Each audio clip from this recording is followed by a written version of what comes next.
The Plot Chickens by Mary Jane and Herm. Ouch, ouch, ouch. Henrietta loved to read. Soon she had read every book on the farm a dozen times, so she went to town to find more. When she spotted people carrying books out of the library, she went inside to wait in line. When it was Henrietta's turn, the librarian said, "We have nothing for chickens here. Try the feed store." Frustrated, Henrietta clucked at the top of her lungs, "Buck, buck, buck!" "Well, why didn't you say so?" The librarian handed her 3 books. Henrietta was in reading ecstasy. Every day she read to her aunts and then returned the books to the library for more. One day, Henrietta said, "Reading books is so much fun. Writing books must be exhilarating." She searched the shelves until she found a book about writing. The librarian was impressed. When she got home, Henrietta read, "Rule 1, you need a main character." "That's me, Aunt Golda. I'm the main hen here." "The character should be interesting." "That's me." No, me." Aunt Golda won because she was the oldest. Henrietta found a typewriter and began to peck out a story. Once upon a time, there was a hen named Aunt Golda. Rule 2, you need to hatch a plot. "A plot of land?" "No, a plot is what happens in the story. It starts with Rule 3, give your main character a problem." "Well, I don't want any problems." "Me neither." "No way." "Then I'll make up a character." Once upon a time, there was a hen named Maxine. Rule number 4, develop your plot by asking, what if? What if Maxine goes into the woods alone? Her mother should tell her that's dangerous. Maxine went walking alone in the woods, even though her mother told her it was dangerous. Something bad will happen. A wolf might be following her. Suddenly, Maxine saw a wolf following her down the path. Then the wolf catches Maxine. The end. Good story. Maxine can't be caught. She must save herself. What if she shoots the wolf with a cyberspace ray gun? The wolf is toast. The end. Good story. That's silly. Hens don't have guns. Rule 5, write what you know. What if she hides? We hide from hawks every day. Maxine hid under a bush.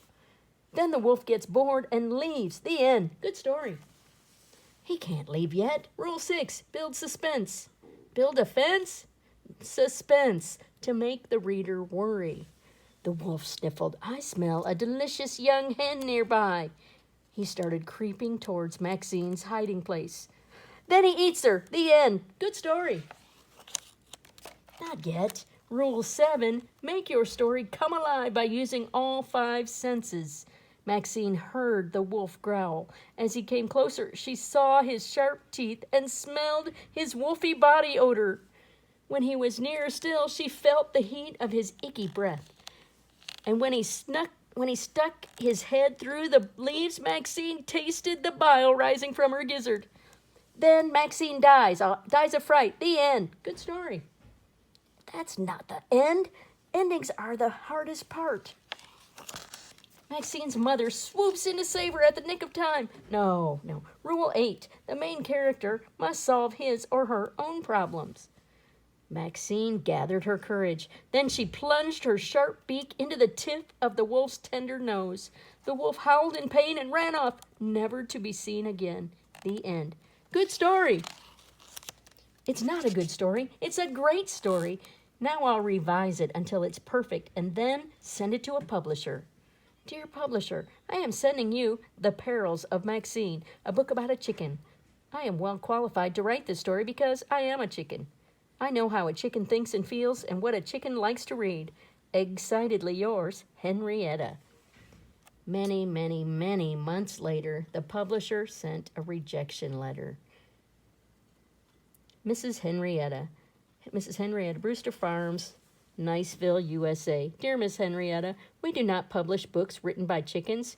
Even if we did, we wouldn't want this one. We didn't like it. Don't quit your day job. Have a nice life. Hunter Fox, editor. The aunts were devastated, but Henrietta vowed not to brood over her rejection. I'll make my own books. And there she goes. Yellow plus magenta, yellow, magenta plus cyan, Yellow, magenta, cyan plus black. When her books were finished, Henrietta gave one to the librarian. "Your book should be reviewed," the librarian said. "Send it to the Corn Book." So Henrietta mailed it off. And when the Corn Book review came out, it said, "Henrietta, The Perils of Maxine, 12 pages. Henrietta lays an egg with her first book. We hope this is her last book. The Perils of Maxine shows why chickens shouldn't ever write. It is odiferous." No-alike, haha.